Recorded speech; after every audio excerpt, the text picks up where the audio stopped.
What's going on, y'all? It's your boy DJRichieSkye back with a recorded video today.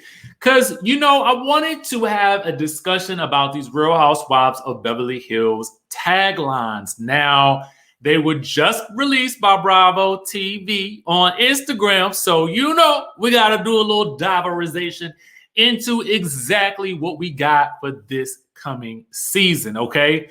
So we're going to touch on that. We're going to go over each person's tagline, what it may mean for their season, how good it is, and whether or not this is actually worthy of a tagline. You know what I'm saying? So without any further ado, let's get into these taglines for the Real Housewives of Beverly Hills, okay? First up on the docket, we've got new housewife Sutton. Now, you guys know Sutton was actually just a friend last season who was supposed to be full-time cast member, but according to the streets, they say she couldn't be a full-time cast member because she couldn't show them kids, okay? The husband had allegedly said, no, girl, you can't show these kids on this TV, and so there went that, okay? But this season, she is back in a full-time capacity, and if anything, if the trailer is anything to go by, it is Sutton who was going to be creating most of the drama. So I'm assuming that is why they had to up her level. You know what I'm saying? Hopefully she got up the pay too as well. You know what I mean? Anyway, so her tagline reads, anyone who doubts my exquisite manners can kiss my exquisite derriere. Now, in this instance, I would have preferred that she use exquisite ASS. To be quite honest with you, I felt like it would have had more punch. And we have definitely heard, someone use the ASS word before. I mean, I think it was Carol Radziwill who used it on Real Housewives of New York when she said, if you're going to talk about me behind my back, at least talk about my great ASS. But given that, I think that because Sutton is such a Southern belle, so to speak, I felt like they sort of felt like, okay, the derriere might be a little bit better. But anyway, I mean, for me, this ain't really it. I ain't really a fan of this one, but maybe it's a nice go round for her first trip on the rodeo, okay? Kyle's is actually first in the lineup. I don't know why she wasn't listed first here. And of course, her tagline, like most of her taglines, start with this town is something. In this town or this town, yada, yada. Every season, it is this town. It's reminding me, it's giving word on the street. It's giving real word on the street with this. But anyway, she says, in this town is a game of chess, but no one's taking this queen down. So this town is a game of chess, but no one's taking this queen down. I mean, it's okay. Hopefully this is indicative of a season where she's having some issues that she's got to resolve. It seems like she's indicating that there's someone who may be trying to take her down, but it's not going to happen. And I will say that I do like the idea of this town being a game of chess. Hollywood is definitely a game of chess. Beverly Hills is definitely a game of chess. So I can definitely get with it. It's okay for me. I just kind of want her to go a different route, but maybe this will be how she always kind of goes. And I do like that this town starts the taglines off. So I'm not mad at it. Let's move on though, because now we are looking at Miss Dorit. Okay, with Miss Dorit, we get dressed like there's no tomorrow.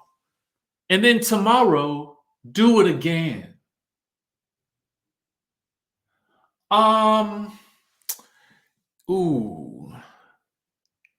don't know. It's poetic, I suppose, but it doesn't really pack the punch that I feel like is necessary.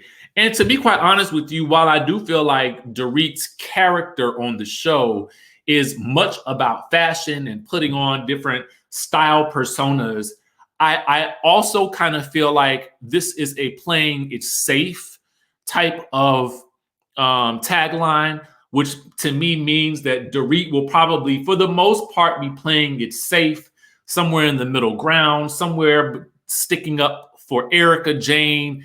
And I kind of missed that first season, Dorit, where she was a little less polished, a little more just say what she thinks, and it could be the wrong thing, but I guess Sutton is still in that spot these days. So it's just okay to me. I'll probably forget it a little bit later, nothing to write home about. So now we have Garcelle, who says, if you want a starring role in my life, you better drop the act. Now, here we are stepping it up a little bit better, because a lot of times taglines can be filled with cliches and stuff like that. So I feel like this is borderline cliche, but they actually put a nice, neat twist on it. And so I feel like that's why it works. They've given us something familiar with the starring role, dropping the act. Those things are familiar, but the way they did it, I felt like I liked it for her. So to me, I'm assuming that there may be someone she's confronting about not being authentic this season. And so, maybe she's going to be confronting whomever that may be. Okay. Let's move on to Miss Lisa Rinna. She says, my lips are legendary and they will never gloss over the truth. So I'm slightly here for it. I feel like this is better than what we got from some of the other ladies, but it doesn't necessarily roll off the tongue. It doesn't pack the punch that I feel like I needed. I do like the fact that she sort of talks about her lips being legendary, because she is coming out with the lip kit or lip line or whatever it is, and with the makeup stuff. So I feel like this is probably more of a play on that promotion. But in terms of they will never gloss over the truth, my only hope for her this season is that, and I know it's not going to happen, is that she holds Erika Jayne's feet to the fire as much as she tried to hold Denise's feet to the fire when Denise was going through her own scandals. So if she's going to be not glossing over the truth, I'm going to need for her to do the same to Erika. But I do like that there's a play on lips and then gloss. If you think about it like that, if you think about it in those terms, this is a winner, though. If you really think about it like that, it's a winner. Let's move on. We got Crystal Minkoff, new housewife, Crystal Minkoff, okay? Hers is, Hollywood is full of pretenders, and I slay them all. Now, this is a bold tagline. I like it. There's no real alliteration here. There's no real metaphor.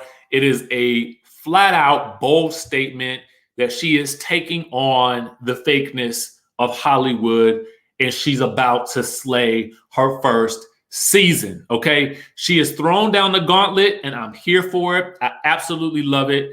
Again, it's not complex. It's not thought-provoking. It is full on in your face. And I'm hopeful that that is the type of personality and energy that she's bringing to the season. And if the trailer is anything to go by, it looks like this is spot on. Okay.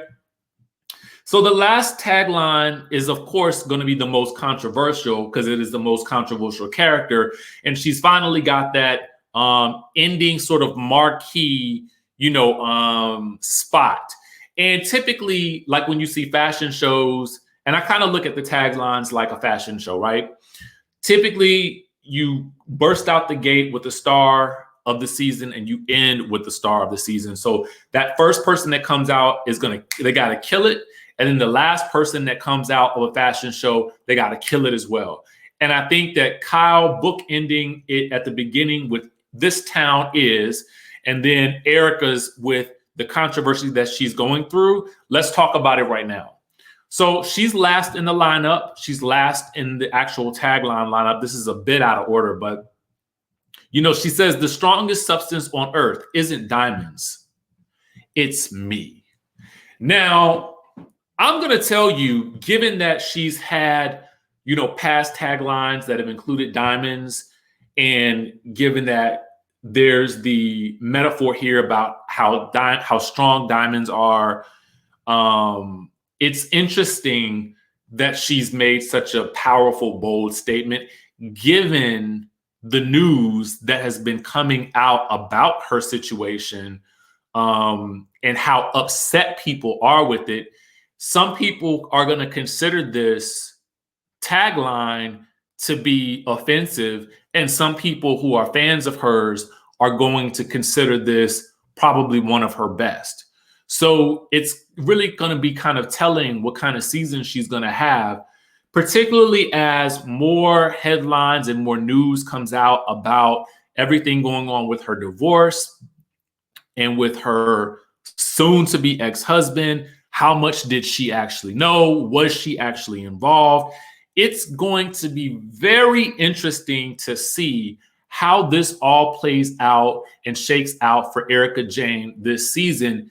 And really, for us to see as fans how much the other ladies question her about what's going on, how much they actually raise their own sort of suspicions and not just hop on the bandwagon.